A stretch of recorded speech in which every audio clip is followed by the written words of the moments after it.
Hi there, I am Emil and today we are going to dive into dust collector accessories.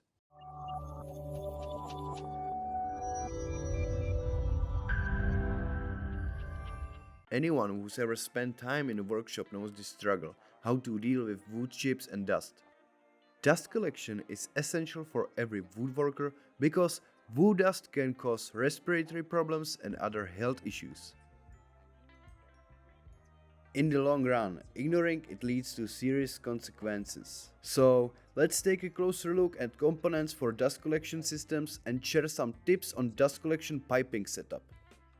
Dust collection accessories can be divided into few basic categories. Firstly, pipes and hoses.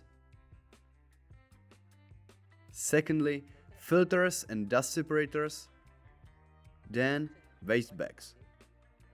And lastly, reducers, elbows, blast gates, and fixing clips. Sure, we could get into a ton of subcategories, but that's not what we are here for today. Dust collection components are made of various materials, all designed to stand up to tough workshop conditions. The most common materials include steel, used for piping because of its strength and durability. It's used for pipes as well as reducers, elbows, blast gates, or clips. And plastic, commonly used for flexible hoses, elbows, reducers, and blast gates, especially useful for hobby workshops and smaller professional shops. Plastic is lightweight, affordable, resistant to corrosion and many chemicals. Hoses and pipes are the core of every dust extraction. For example, these rigid plastic pipes, flexible polyurethane hoses, or popular spiral ducts made of metal. The advantage of steel ducts is its strength and wear resistance. As I mentioned, spiral ducts made of sheet metal are reinforced with a single spiral. Their surface is smooth, meaning less dust buildup and fewer clogs. But the downside is pricey. That's why you mostly see it in larger professional workshops where top-notch air quality and durability are a must. Usually, you won't find spiral ducts in the smaller and home workshops. Generally, most woodworkers prefer wall-mounted plastic pipes or flexible hoses, which are quicker to install and simpler to adjust to your needs. Plus, they are budget-friendly and quick to deliver. One disadvantage of flexible hoses is that they are shrink, or in other words, shorten, when the dust collection is running. As a result, dust gets stuck in the folds. That's why I would suggest using rigid pipes for fixed dust collection, such as this kit, and safe flexible hoses for direct connection to your machine.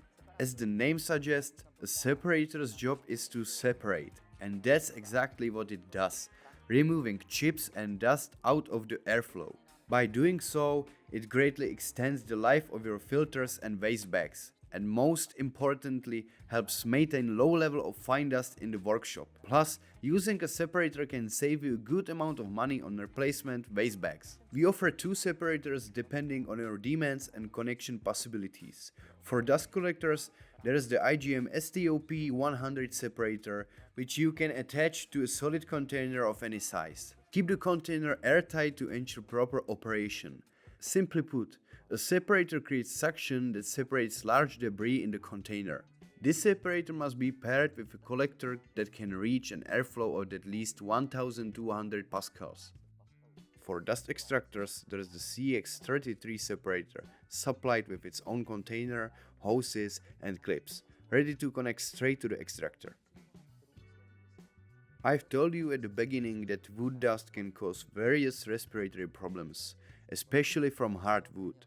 That's why it's important not to just collect dust, but also filter out fine particles. To do this efficiently, fit your workshop with fine or HEPA filters. Fine filters are up to 30 times more efficient than basic fabric filters, capturing particles as small as 1 to 2 microns and helping to keep your workshop virtually dust-free.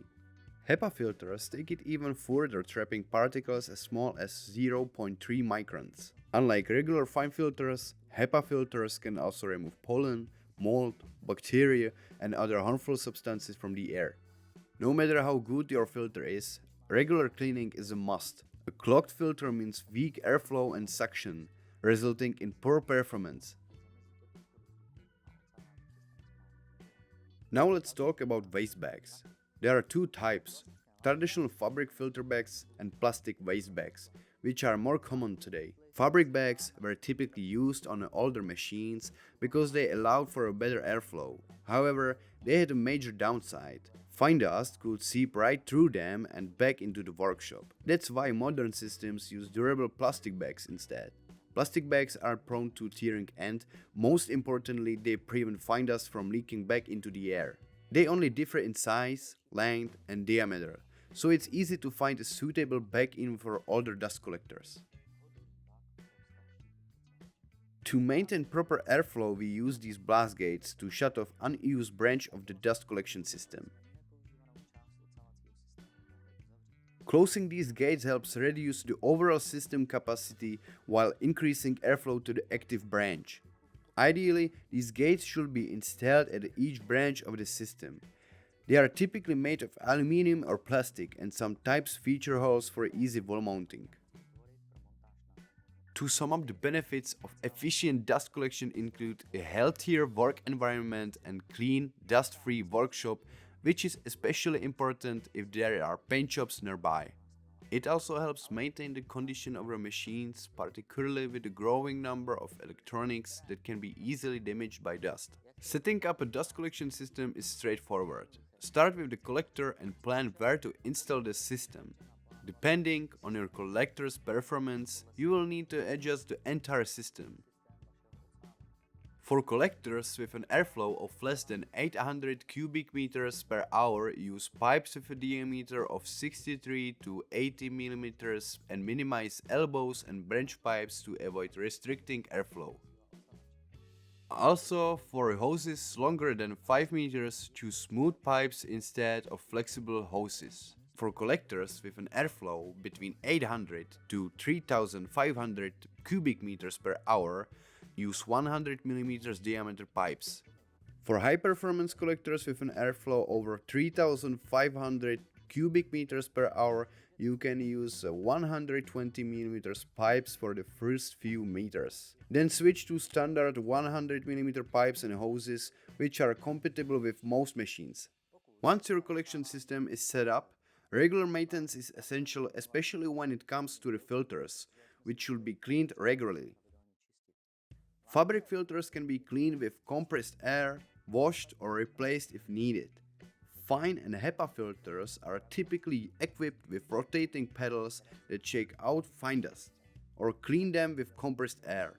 Some filters, like those from Laguna, can even be rinsed with cold water after being disassembled, which is often the most effective cleaning method. If you notice any holes in the waste bags, like this huge one, it's best to replace them right away. Even a tiny hole can significantly reduce the system efficiency and allow dust to escape back into the workshop. Finally, an important note: dust collection generates static charge, which must be dissipated through the proper grounding. Whether you are using hoses with copper wire or sheet metal ducts, it's essential to connect the hoses with a conductive wire and ensure the entire system is grounded by linking it to the collector body. To connect all the parts, you can use a copper wire and grounding connector. If you are using plastic ducting, wrap the entire system with conductive wire from start to finish and connect it back to the collector body. Only then is each collector grounded. Dust collection components are essential for every woodworking workshop. Choosing the right components, ensuring correct sizing, and performing regular maintenance will not only create a clean and healthy work environment, but also extend the life of your machinery and help prevent fires.